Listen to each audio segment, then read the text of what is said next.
Hello everyone, it's Aidan here from Push Square with Robert Ramsey's review of Vampire the Masquerade Bloodlines 2. Let's see if this one's been worth the wait in our PS5 review.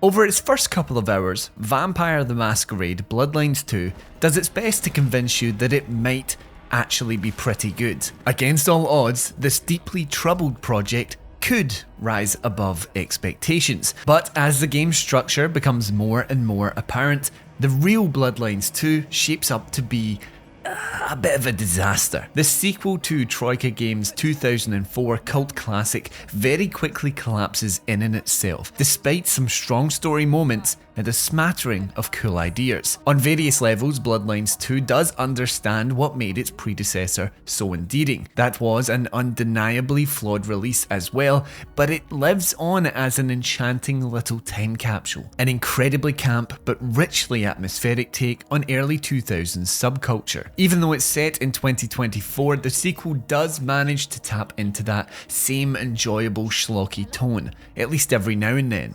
There are genuine moments of intrigue, be it through the game's lore-tinged dialogue or twisty storytelling. If you're into that side of Vampire the Masquerade, digging into the unwritten rules of undead society, then you'll probably like a lot of what Bloodlines 2 cooks up between its cast of mostly entertaining characters. There's a clear appreciation for the property's underlying lore here. However, unlike the first game, Bloodlines 2 is severely stripped back as an RPG, to the point where we'd hesitate to even call it one. Developer The Chinese Room has tried to lower expectations in this regard, suggesting that it's more of a streamlined experience, but that is really putting it lightly. Yes, you're handed plenty of dialogue options, and the title specifically tells you that your decisions will have an impact. But ultimately, only 2 or 3 key choices actually matter across the game's 15-hour runtime. And even then, the ramifications are often questionable. Characters will tell you that your actions have resulted in something, but you'll rarely, if ever, get to see those consequences take shape. Most of the time, your chosen dialogue will simply result in flavoured responses from the person you're talking to. It'll all be forgotten the next time you meet.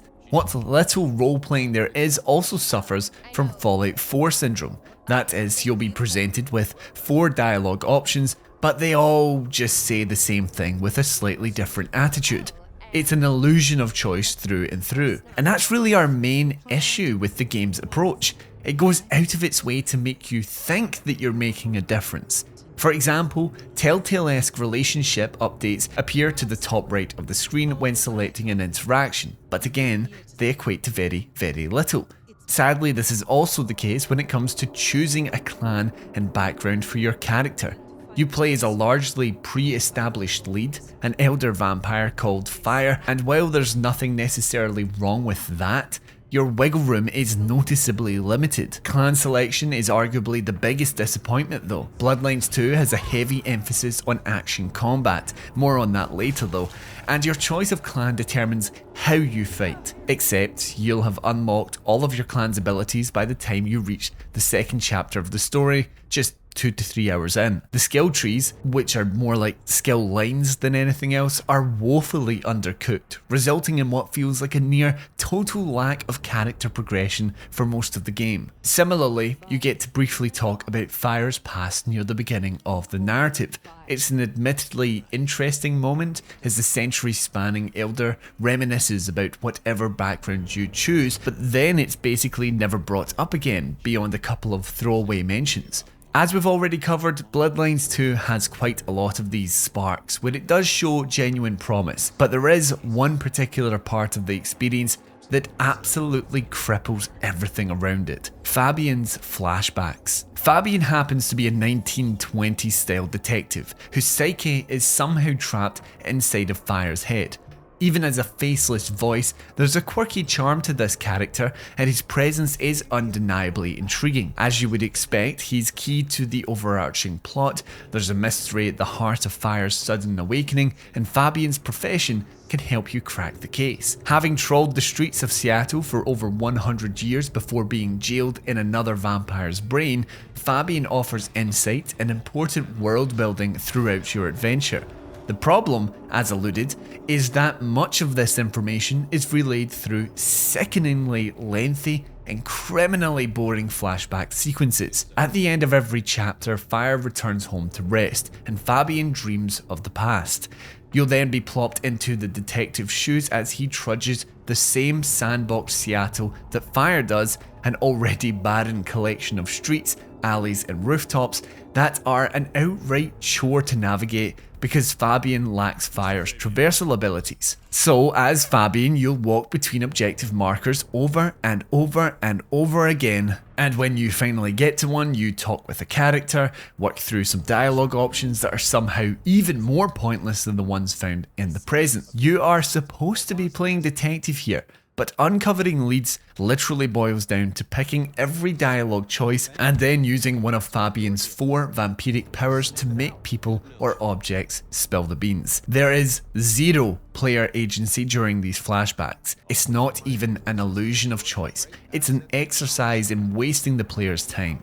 Fabian should be an empathetic ally, but because of these tediously padded sequences, you'll probably end up hating his wisecracking guts. The flashbacks kill the game's momentum time and time again, along with any kind of replay value that Bloodlines 2 could possibly offer. A truly baffling misfire in the storytelling department. So what about combat? Well, action could be one of the title's only saving graces, but all too predictably, it's hamstrung by a number of disappointing design decisions. Fundamentally, it's a mixture of light and heavy attacks, topped off with a zippy dodge mechanic. There's actually some degree of depth to the melee system. Dodging in different directions lets you perform unique follow-up attacks, each with their own use. The Chinese room quite obviously spent a good amount of time on this stuff, and the basics are satisfyingly punchy. Plus, your clan abilities, as stunted as they may be, can give encounters real kick.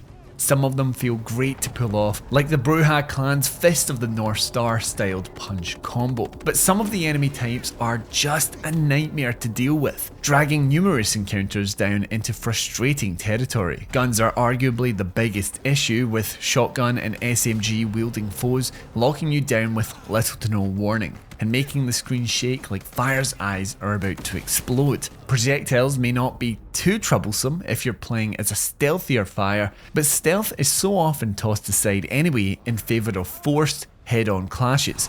If your clan abilities are focused on picking opponents off from the shadows, man, good luck going up against melee-only bosses and their endless supply of lackeys. Bad combat balancing is one thing, but it gets even worse when you throw input-eating frame rate drops into the equation. Yes, Bloodlines 2 runs so badly on PS5 and the PS5 Pro that it actively impedes the action. And we're not just talking about little dips here or there. The game is absolutely packed with single-digit frame rate tanks.